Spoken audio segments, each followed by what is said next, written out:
স্বাগতম মোৰ ইউটিউব চেনেললৈ আপোনালোকক সকলোকে আন্তৰিক শুভেচ্ছা জ্ঞাপন কৰিছোঁ। আজি মই উপস্থিত হ'লোঁ উজনি অসমৰ তথা যোৰহাট নগৰৰ পৰা প্ৰায় 13 কিলোমিটাৰ নিলগত অৱস্থিত ঢেকীয়াখোৱা বৰনামঘৰ। ঢেকীয়াখোৱা বৰনামঘৰ স্থাপিত হৈছিল মহাপুৰুষ মাধৱদেৱে 1450 শকত। আৰু তেওঁ জানিব পৰা মতে মহাপুৰুষ মাধৱদেৱে যেতিয়া 1450 শকত ঢেকীয়াখোৱা বৰনামঘৰত উপস্থিত হৈছিল তেতিয়া তেওঁ নিজ হাতেৰে এগছি বন্তি প্ৰজ্বলন কৰিছিল আৰু সেই বন্তি গছি এতিয়াও জ্বলি আছে দিনে ৰাতিয়ে। আৰু দেশ বিদেশৰ আগমন ঘটে লাখ লাখ ভক্তসকল। পবিত্ৰ ভাদ মাহত অসংখ্য ভিৰ হয় লাখ লাখ ভক্তসকল। পূব পশ্চিম উত্তৰ দক্ষিণ সকলো ঠাইৰ পৰা আহে অসমৰ ভক্তসকল। আৰু এই ঢেকীয়াখোৱা বৰনামঘৰ কাষতে মোৰ পেহী ঘৰ। এৰাতি থাকি আমি নিজ পিছদিনাই দেওবাৰে শৰাই এখন আগবঢ়ালোঁ আৰু লগতে ঢেকীয়াখোৱা বৰনামঘৰত মোৰ বহুত বন্ধু বান্ধৱী আছে, দাদা বাইদেউ সকলো আছে।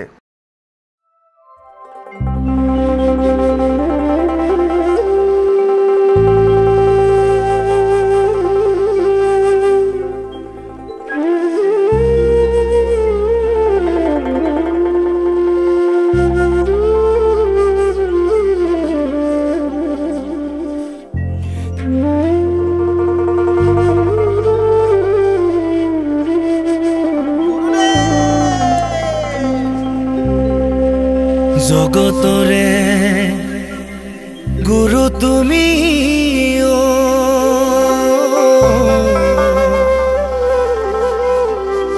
গুণৰে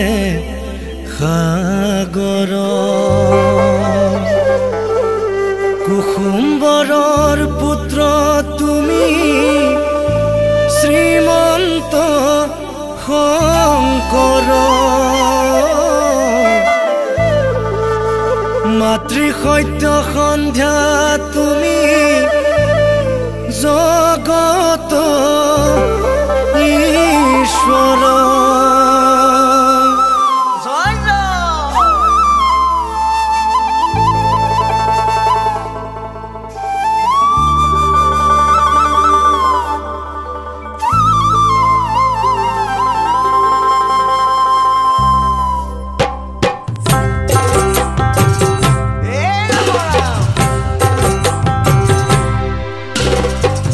জগতৰে গুৰু তুমি গুণৰে সাগৰ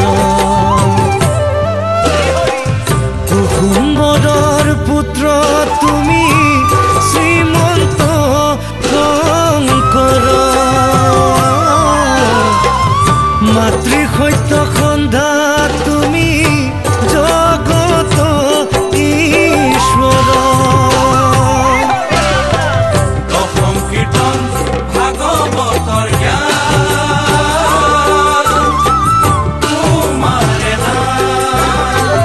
জ্ঞান দিলা ভাষা দিলা জাতিক দিলা প্ৰাণ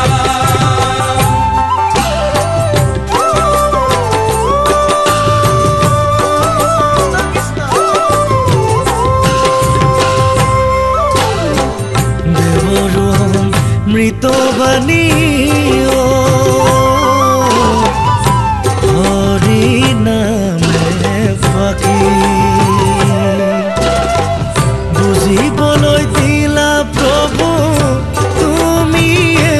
শকতি হৰি নামে দিলে জানা মনুষ্য গতি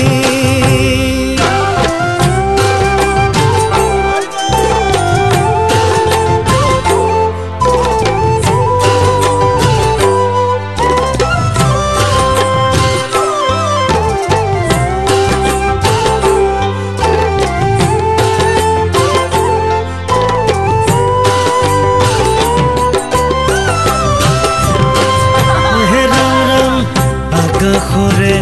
জোন বেলি আৰু তৰাণী গুৰু কাতে ভৰাই থলা কোন মালা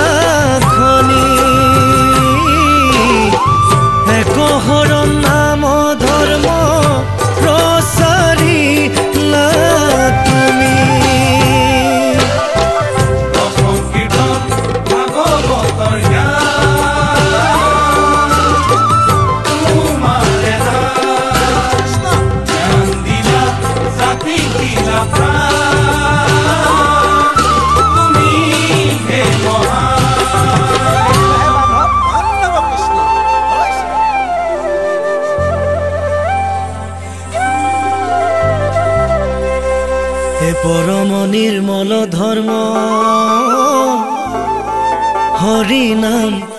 কীৰ্তনত এ সমস্তে প্ৰাণীৰ অধিকাৰ এতেকে হৰি নাম সমস্ত ধৰ্মৰ ৰাজা এহি সাৰ শাস্ত্ৰৰ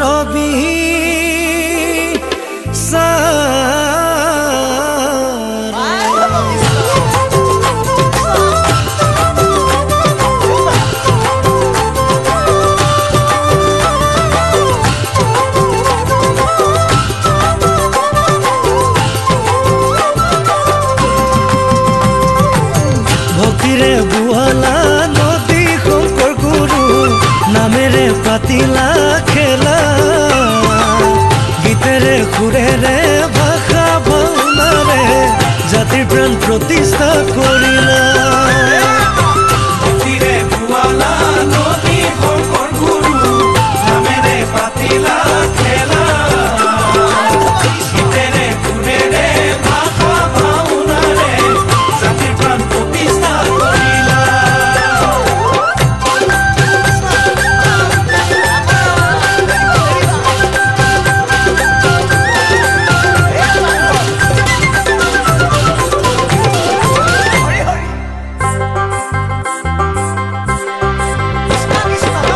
নামঘৰ ভাওনা তুমিয়ে সাজিলা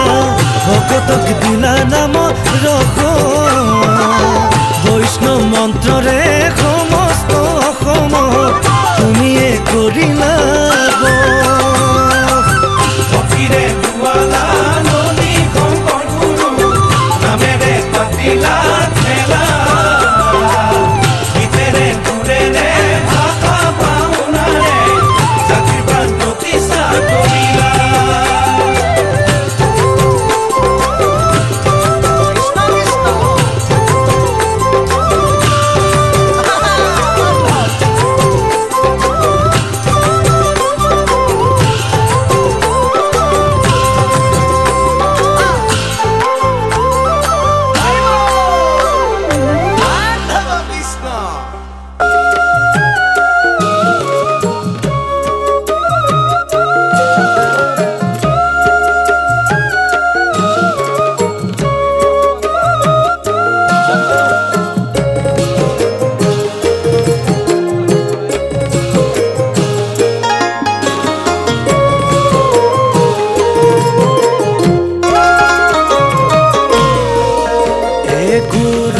গুৰুজনাৰ মহান দান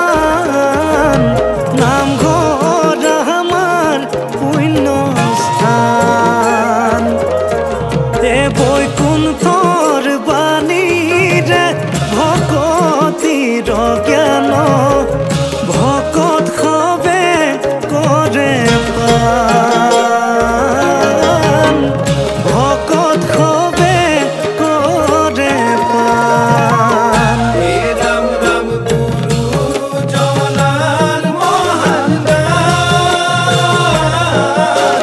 নামঘৰ আমাৰ পুণ্যস্থান এ বৈকুণ্ঠৰ বাণীৰে ভকতিৰ জ্ঞান ভকত সবে কৰে পান ভকত সবে কৰে